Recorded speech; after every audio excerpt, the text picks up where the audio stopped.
আর হিন্দুদের উপর অত্যাচার শুধু বাংলাদেশ তো নয়, আজকে বাংলাদেশে ধরুন হিন্দুর সংখ্যা কমতে কমতে 7% এসছে। তা আমাদের এখানে 70% হিন্দু, আমাদের এখানে হিন্দুরা টিকতে পারছি না। আর বাংলাদেশ মুসলিমদের মাদ্রাসাগুলোতে এইভাবেই তাদের ট্রেনিং করা হয় যে আমরা যারা মুসলমান নয়, আমরা হচ্ছে কাফের, আমরা হচ্ছে বিধর্মী, তো মেয়েদের উপর অত্যাচার করছি না। এই ইতিহাস না পড়ে সবাই গিয়ে এই বিভিন্ন ভুটিয়া শরীফ, এই বিভিন্ন দরগা, বিভিন্ন মাজারে গিয়ে হিন্দুরা গিয়ে সেখানে ডোনেশন দিচ্ছে। এগুলো আগে বন্ধ করা দরকার আছে। মমতা ব্যানার্জি তার দলের সব লোকগুলো সবকটা হচ্ছে সাইকো, এবং এদেরকে ট্রিটমেন্টে করানো উচিত। আর গঙ্গাসাগরের সঙ্গে, কুম্ভের সঙ্গে কখনো গঙ্গাসাগর তুলনা করবেন না। গঙ্গাসাগর লোকে আসেই না। ভাইপোরে ওনার ওই ভাইপো মানে অভিষেক ব্যানার্জি যবে থেকে সাংসদ হয়েছে, কতগুলো ফ্যাক্টরি ডায়মন্ড হারবার রোডের আশেপাশে বন্ধ হয়েছে, একবার গিয়ে দেখে আসুন। অশান্ত বারে বারে বাংলাদেশ, শেখ মুজিবের বাড়ি ভেঙে দেওয়া হলো, গুড়িয়ে দেওয়া হলো এবং তার পাশাপাশি আগুন লাগিয়ে দেওয়া হয়েছিল। এই যে এখনো পর্যন্ত কিন্তু চুপ রয়েছে ইউনিশ সরকার। ঘটনা বারে বারে ঘটছে, বাংলাদেশে হিন্দুদের ওপর অত্যাচার। মুজিবুর যেখানে কিনা বঙ্গবন্ধু হিসেবে পরিচিত, দেশ স্বাধীনে, বাংলাদেশ স্বাধীনে তার অবদান অনস্বীকার্য, সেখানে দাঁড়িয়ে এই বর্বরতা কিভাবে দেখছেন? না, অ্যাকচুয়ালি আপনার ওই এটা তো আশ্চর্যের বিষয় নয়। ইউনুস সরকার তো জামায়াত ইসলামীর ব্যাকআপে এসছে। আজকে বঙ্গবন্ধু মুজিবুর রহমান পাকিস্তানিদের সঙ্গে লড়াই করে বাংলাদেশটাকে ছিনিয়ে নিয়ে এসেছিল, কিন্তু সেই 71-এর সময় পাকিস্তানি সৈন্যরা প্রায় 4 থেকে 5 লক্ষ মানে আপনার বাংলাদেশি যারা রমণী তাদেরকে রেপ করেছিল, এবং তার ফলে প্রায় 2 লক্ষর মতো গর্ভবতী হয়ে যায়। তা তখন জেনারেল টিক্কা খান বলেই গিয়েছিল যে আমরা চলে যাচ্ছি, কিন্তু আমরা বীজ বপন করে গেলাম।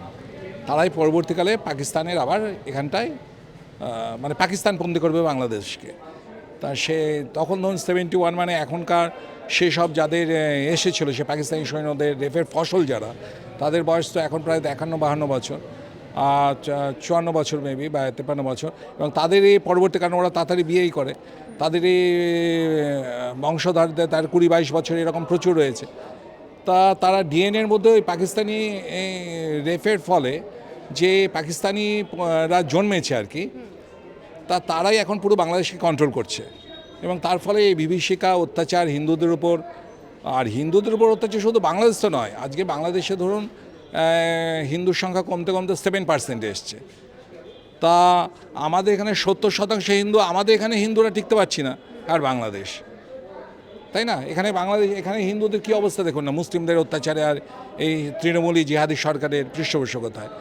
তো চারিদিকে এই সরস্বতী পুজো করতে দিচ্ছে না, সরস্বতী প্রতিমা ভাঙচুর করছে। থানায় যদি পুলিশকে তাকে ধরে রেখে থানাকে খবর দিচ্ছে, থানা তাকে পাগল বলছে যাতে মুসলিম তারা না হয়, মানে ডিরেক্ট না হয় মুসলিম বলে। তা একটা জিহাদি রাজত্ব পুরো চলছে।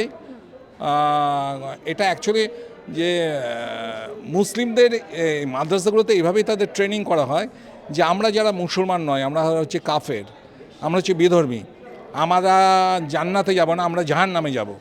তা আমাদেরকে যদি ওরা হত্যা করতে পারে, আমাদের উপর অত্যাচার করতে পারে, তাহলে ওরা যাবে জান্নাতে, সেখানে 72টা হুরি পাবে।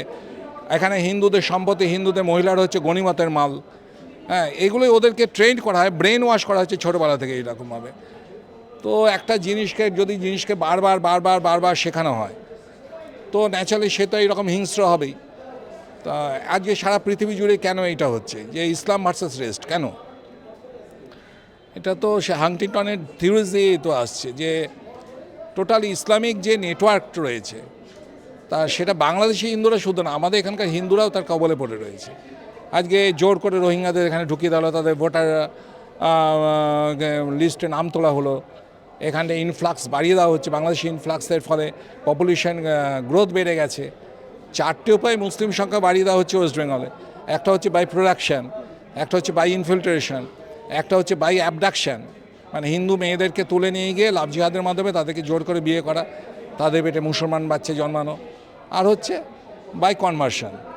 তো দেখবেন যে প্রচুর হিন্দুরা যারা মাজারে যায়, একবারও তারা ভাবে না যে মাজারগুলো হচ্ছে যাদের নামে হচ্ছে, যেমন চিস্তি বলুন, যে মঈনুদ্দিন চিস্তি বলুন, যার সমস্তরা ছিল হিন্দু ধর্মকে শেষ করার জন্য, হিন্দু মেয়েদের উপর অত্যাচার করার জন্য। এই ইতিহাস না পড়ে সবাই গিয়ে বিভিন্ন ভুটিয়া শরীফ, হ্যাঁ, এই বিভিন্ন দরগা বিভিন্ন মাজারে গিয়ে হিন্দুরা গিয়ে সেখানে ডোনেশন দিচ্ছে, এগুলো আগে বন্ধ করা দরকার আছে।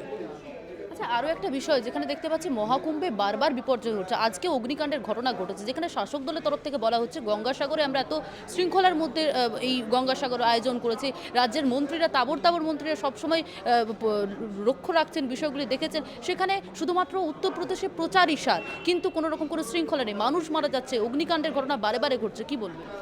দেখুন, মমতা ব্যানার্জি আর তার দলের সব লোকগুলো সবকটা হচ্ছে সাইকো, এবং এদেরকে ট্রিটমেন্টে করানো উচিত।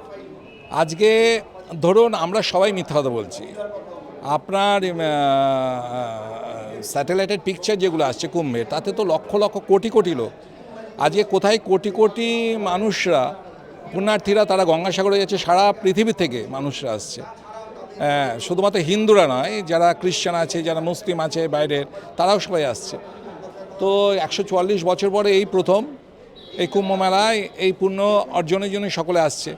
অনেকে আসছে যে কী করে এইরকমভাবে এত লোককে কিভাবে কন্ট্রোল করা হচ্ছে।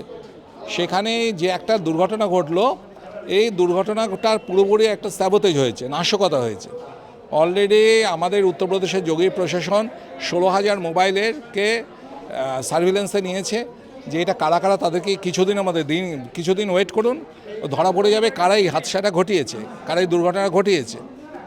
এখন ধরুন এখানে আপনার এখানটায় 1000 লোক রয়েছে, এখানে কেউ এসে বললো যে বোম আছে, সবাই ছুটি করবে, তার ফলে মারা যাবে। তো এই যে এইভাবেই তো সবসময় বোম ব্লাস্ট করে নাশকতা করা হয় না, গুলি করে। এরকমভাবেও রিউমার ছড়িয়ে একটা দুর্ঘটনা ঘটে যায় যখন প্রচুর কনজেস্টেড এরিয়াতে। তো সেখানটায় আপনার এটার পিছনে অলরেডি যারা নাশকতা করেছে তাদেরকে ডিটেক্ট করা হবে এবং তা চলছে। আর গঙ্গাসাগরের সঙ্গে, কুম্ভের সঙ্গে কখনো গঙ্গাসাগরের তুলনা করবেন না, গঙ্গাসাগর লোকে আসেই না। মমতা ব্যানার্জি সরকারের আমলে, সিপিএমের আমলে তো বটেই, মমতা ব্যানার্জি সরকারের আমলে টোটালি ওইটা একটা মুসলিমদের ডেরা হয়ে যাচ্ছে। আপনি দেখবেন যত দোকান ছড়ছে সব কথায়, আপনি 8-10 বছর আগে সব দোকানগুলো দেখবেন না, সব মুসলমানদের দোকান, সব হিন্দু ফটো নিয়ে লাগিয়ে রেখেছে। বাইরে যারা হিন্দুরা আসছে তাদেরকে সমস্ত খেতে বাধ্য করছে, তারা জানে হিন্দুদের দোকান। এছাড়া আপনার ওখানটায় যে ভেসেলগুলো চলে 50%, 60% ওখানে মুসলিমদের রিক্রুট করেছে। আপনার তারা বসে ওইখানে লঞ্চে বসে গরুর মাংস খায়। ওখানকার যারা হিন্দু যারা কাজ করছে তারা আমাদেরকে ফোন করে বলছে যে দাদা আমাদের মান সম্মান ধর্ম সব গেল। এছাড়া আপনার ওখানে লোক কত আসছে, আমি তো তথ্য দিয়ে কিছুদিন আগে প্রমাণ করে দেখিয়ে দিলাম। আপনি মমতা ব্যানার্জিকে বলুন না আমার এগেনস্টে কেস করতে, ওখানে তো প্রমাণ করে দেখিয়ে দিলাম যে কত টিকিট বিক্রি হয়েছিল। এর আগে চ্যানেলে আগের বারে তো আমি দিয়েছিলাম। তো ওইখানটায় 2.5 লক্ষ 3 লক্ষর বেশি মানুষ আসে না, কোথায় 3 লক্ষ সর্বসাকুল্যে, আর কোথায় হচ্ছে আপনার 30-40 কোটি। তো সে সৈয়দ মুস্তফা সিরাজের কথা আছে না যে আস্তে কন কর্তা ঘোড়ায় হাসবো, ওনাদের নলেজটা কী আছে? একটা মেয়ার একটা উচ্চ মাধ্যমিক পাস, একটা ফেক এমবি নিয়ে ঘুরছে, যে ক্লাস 8-এ সব সাবজেক্টে ফেল করে যাকে নবনানন্দ তাকে টিসি দিয়েছিল।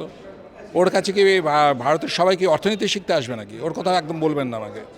মুখ্যমন্ত্রী আরও একটা দাবি করছেন, পশ্চিমবঙ্গের শিল্পের জন্য নিরাপদ জায়গা এবং বহু বিনিয়োগ হবে বলে দাবি করছে। সত্যি কি হবে শিল্প? সে তো বোঝা যাচ্ছে, ওনার ভাইপো অফিসিয়ালি, যাকে আপনারা ভাইপো বলেন, তো ওই ভাইপো না ছেলে আমি তো আর দেখতে যাইনি, তো ভাইপো সকলে বলছে, আমিও তাই বলছি। তো এই ভাইপোর ওনার ভাইপো মানে অভিষেক ব্যানার্জি যবে থেকে সাংসদ হয়েছে, কতগুলো ফ্যাক্টরি ডায়মন্ড হারবার রোডের আশেপাশে বন্ধ হয়েছে, একবার গিয়ে দেখে আসুন। আমি নাম বলে দিচ্ছি, জার্মান ফ্যাক্টরি যেটা গন্টারম্যান বলা হয় সেইটা বন্ধ, আপনার জে স্পেকট্রাম বন্ধ, হাডাল টেক্সটাইল বন্ধ, যেখানে প্রায় 3,500 মানুষ কাজ করতো। জার্মান ফ্যাক্টরিতে মানে ঘন্টারম্যানে প্রায় 4,000-4,500 লোক কাজ করতো। আপনার উত্তম ল্যামিনেটস বন্ধ, ঠিক আছে। এরকম প্রায় অন্তত 17 থেকে 18টা ফ্যাক্টরি বন্ধ হয়ে গেছে। আপনি যেটা ফলতাতে যেটা সেজ স্পেশাল ইকোনমিক জোন, যেটা সেন্ট্রাল গভর্নমেন্টের আন্ডারে থাকার কথা, সেখানে তুলে সমস্ত ফ্যাক্টরি অর্ধেকের বেশি খুলছেই না, আর বাকিগুলো ঢুকছে। তা পুরো একটা সেই ভাতের চাল টিপলে যেমন বোঝা যায়, ডায়মন্ড হারবারের শিল্প ব্যবস্থা, সেই ডায়মন্ড হারবার তো একটা শিল্পের ফ্যাক্টরির তো একটা ভালো ক্ষেত্রে ছিল। অভিষেক ব্যানার্জি ওনার ভাইপো, মমতা ব্যানার্জির ভাইপো অভিষেক ব্যানার্জি সেখানে ফ্যাক্টরিগুলো কী হাল করেছে, এবার ওখানে শ্রমিকদের সঙ্গে কথা বলুন, ফ্যাক্টরি মালিকদের সঙ্গে কথা বলুন, তাহলে বাকি পশ্চিমবঙ্গটা আর কিছু বলতে হবে না। বাংলা হান্টের আরও খবর দেখতে নজর রাখুন। বাংলা খবর মানেই বাংলা হান্ট।